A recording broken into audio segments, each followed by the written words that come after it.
Yesterday, we uncovered something chilling, the possibility that baby Emmanuel Haro was never murdered at all, but sold. Tonight, the investigation takes an even darker turn. Why were all of Emmanuel's clothes and pictures suddenly removed from the house? Why did neighbors say they hadn't seen him for weeks, long before his father claimed he died? And if this was truly a murder, why is there no body? The blood that detectives found wasn't even Emmanuel's. It belonged to his 2-year-old sibling, abused that very same day. So what does that tell us? It tells us the story we've been fed is full of holes. And more people, even in the comments from you watching, believe this wasn't a killing at all, it was trafficking.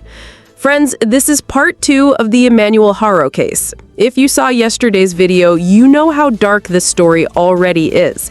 But what you're about to hear tonight may just break your heart all over again. And before we go further, I want you to subscribe, not for me, but for Emmanuel. Every share, every comment, every new subscriber helps keep his name alive. So tell me in the comments where you're watching from, and let's piece this mystery together. When detectives first walked into that house, they expected answers. Instead, what they found only deepened the mystery. Emmanuel Haro, just 7 months old, was nowhere to be seen. No toys left behind, no baby clothes hanging in the closet, not even a single photograph on the walls.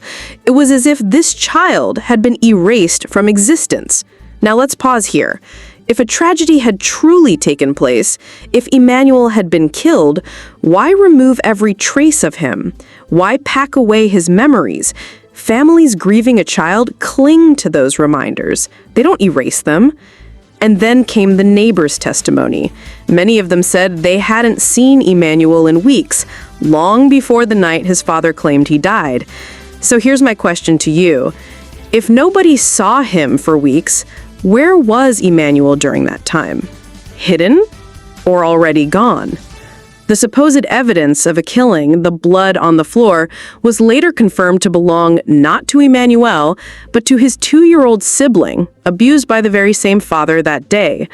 Let that sink in. If Emmanuel's blood was never there, then the so-called confession from his father collapses. He admitted to killing his own baby, but never showed authorities a body, never gave them a location. Isn't that strange? If he truly did it, why not reveal where the child was? And this is where so many of you come in. I read your comments under yesterday's video. Many of you said the same thing. There was no killing. You believe, just like I'm starting to, that Emmanuel wasn't murdered. He was trafficked, sold, erased. But here's the bigger question we all need to ask. Who was behind it? Was this just the parents acting alone, or was there something much darker operating in the background? Friends, I need you with me on this. Drop a comment right now. Do you believe Emmanuel was murdered, or do you believe he was trafficked? And tell me where you're watching from, because this case is reaching across states, across countries, and the truth needs to be heard everywhere. Let's break it down. The father, Jake Haro, has been inconsistent from the start. At one moment, he claims Emmanuel is dead, that he put his tiny body in a trash can. But here's the thing. Investigators searched, trash workers checked. If a 7-month-old had been left there, someone would have seen something. No remains, no trace, nothing. So why lie? Why create a story that leads investigators in circles? The truth is, Jake lied at every single phase. Neighbors said he was calm when he should have been frantic. He gave one version to police, another in court, and sometimes none of it added up. It almost feels like his job was to buy time, confuse people, and erase Emmanuel piece by piece. And then there's the blood. The same day Jake claimed Emmanuel died, investigators found blood in the home. But it wasn't Emmanuel's. It was from his 2-year-old sibling, who Jake had allegedly abused that very day. If that's the case, then what happened to Emmanuel? If he was killed, why isn't there a single drop of his blood? Why isn't there a body? And this brings us to one of the most chilling points. Many of you, in the comment sections of our last video, said the same thing. This baby wasn't killed. He was sold. And honestly, it makes sense. You don't erase a baby from every photograph, pack away his belongings, and vanish him into thin air unless there's a bigger plan. California, sadly, is a hub for trafficking. From Los Angeles ports to smaller towns, there are cases where children disappear without a trace. No remains, no closure, because they weren't killed. They were taken. So let me ask you this. If Jake's story about the trash can was true, why didn't police recover a body? Why did he lie so many times? Why is there evidence of abuse toward another child, but no physical evidence Emmanuel ever died? It paints a chilling picture, doesn't it? And my friends, before we go further, let me pause and ask, where are you watching this from tonight? Drop your state, city, or even country in the comments. It matters, because trafficking is not just a California problem, it's everywhere. And listen, if you're following this case as closely as we are, make sure you subscribe right now. This is just the beginning of the unraveling, and the more voices we have digging, the harder it is for cases like Emmanuel's to be forgotten. This is one of the darkest, most disturbing parts of the case. Emmanuel wasn't just missing. It's as if his parents went out of their way to erase him from the world. Neighbors confirmed something chilling. The last time they saw Emmanuel alive was weeks before his so-called disappearance. Think about that. A baby just 7 months old and already hidden away. That's not normal. Babies cry, babies laugh, they're outside in strollers and backyards with family. But with Emmanuel, silence. Even worse, there are no recent photographs of him. Not in the parents' phones, not on social media, not even with extended family. Every trace of Emmanuel was being scrubbed, like someone was preparing to pretend he never existed. Now, if Jake's claim of death in the trash can was true, why hide all of Emmanuel's photos weeks before? Why keep neighbors from seeing him? Why not tell the truth about where his body is? Nothing adds up unless there was a plan. And here's where trafficking whispers louder. Traffickers don't just take children, they erase them. They make sure there are no photos, no paper trail, no sightings. Because if there's no record of the child, then who can prove he was ever here? And remember, many of you said this in the comments under our last video. This wasn't murder, it was trafficking. When people closest to the case, when ordinary viewers can connect those dots, you start to see the bigger, darker picture. So I'll ask you, why would two parents try to erase a 7-month-old from existence? If Emmanuel really died at home, why isn't there any forensic evidence? Or is this a case where the parents themselves handed him over and then built a wall of lies to cover their tracks? Here's something that makes my skin crawl. Neighbors told investigators and later shared in comments online that they hadn't seen Emmanuel for weeks before the official report of him being missing. Think about that. A tiny 7-month-old baby gone from the public eye for weeks. Babies that age don't just vanish from daily life. Normally, you'd hear them crying through the apartment walls, see parents carrying them outside, or notice family members coming by with baby supplies.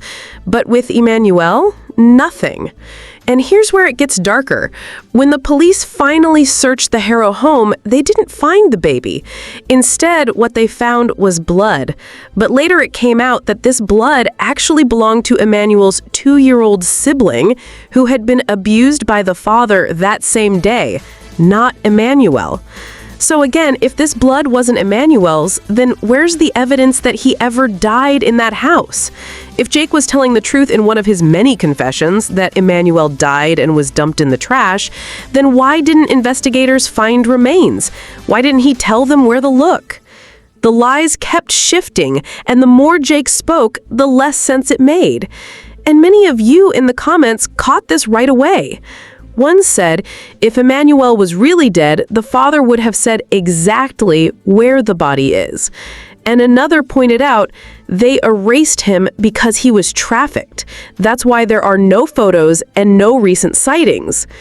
These aren't just internet theories. These are questions that make detectives stop and think.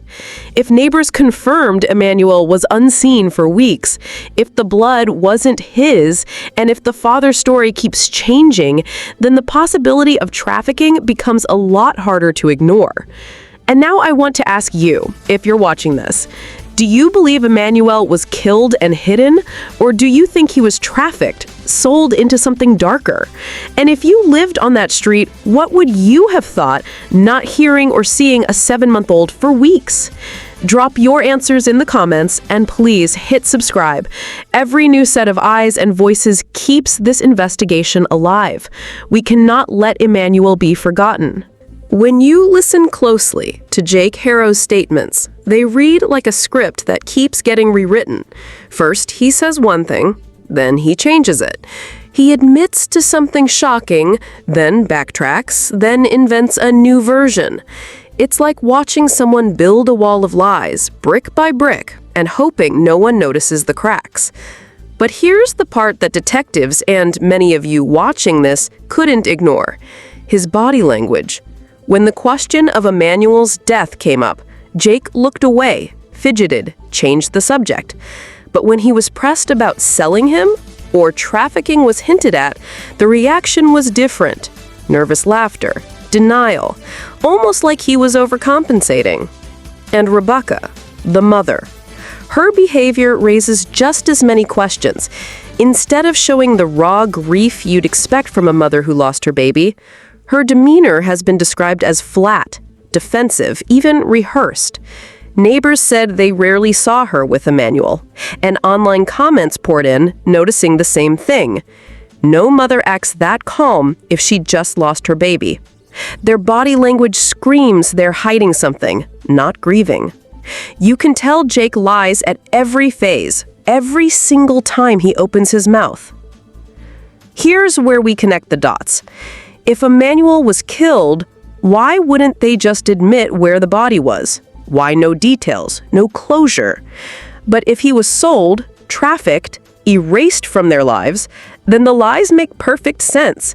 Because you can't admit something like that without exposing an entire operation behind it. And it lines up with what many of you said in the last video. This isn't a murder cover-up, it's a trafficking cover-up.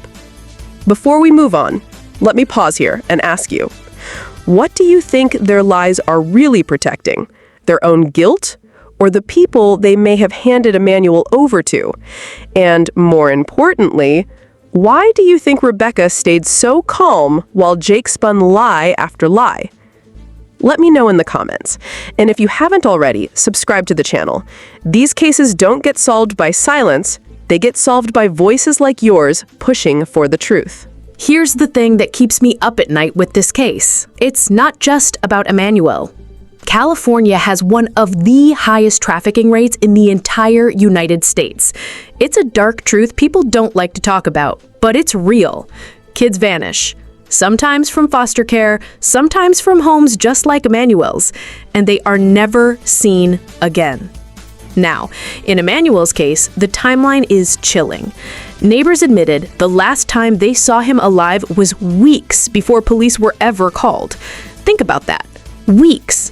What parent goes weeks without showing their baby outside, without neighbors hearing the baby cry, without even casual glimpses?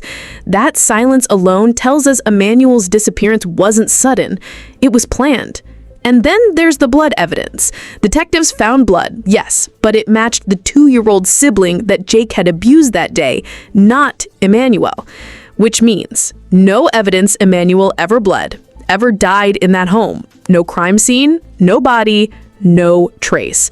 And if there's no body, then the trafficking theory suddenly looks less like a theory and more like the truth staring us in the face. Now let's add Jake's lies into this. If he had really killed Emmanuel like he once hinted, why not just lead police to a body? Why not give them closure? Instead, his story shifts at every turn. That kind of behavior doesn't point to someone covering up a murder. It points to someone covering up a transaction. And the public feels it too. After our last video, so many of you commented things like, "No killing was involved here. This baby was sold." I live close to that area and trafficking is real out here. This case fits the pattern. These parents erased their own child. That's why we'll never see Emmanuel again. Those voices, your voices, are what give this case power. They show we're not alone in suspecting that Emmanuel wasn't murdered, he was trafficked. So here's my question for you. Do you believe this was part of a bigger network, or do you think it was just two desperate parents making a deal? And where are you watching from tonight? Drop it in the comments. It matters. And if you want justice for Emmanuel, if you want to keep stories like his from being buried, hit subscribe right now. Every share, every like, every comment keeps the pressure on. Let me leave you with this, friends. Emmanuel was only 7 months old, a baby so innocent, so helpless, whose only job in this world was to smile, cry, and cling to the people he trusted most, his parents. And yet, those very people may have erased him from existence, not with a weapon, but with something darker, a decision. Think about it. If Emmanuel was murdered, there would be a body, there would be evidence. But instead, we have silence, lies, shifting stories, and weeks where no one saw this child. We have neighbors saying they hadn't seen him in ages. We have blood that belongs not to Emmanuel, but to his older sibling. And we have a father who lies at every single turn. Does that sound like a murder to you?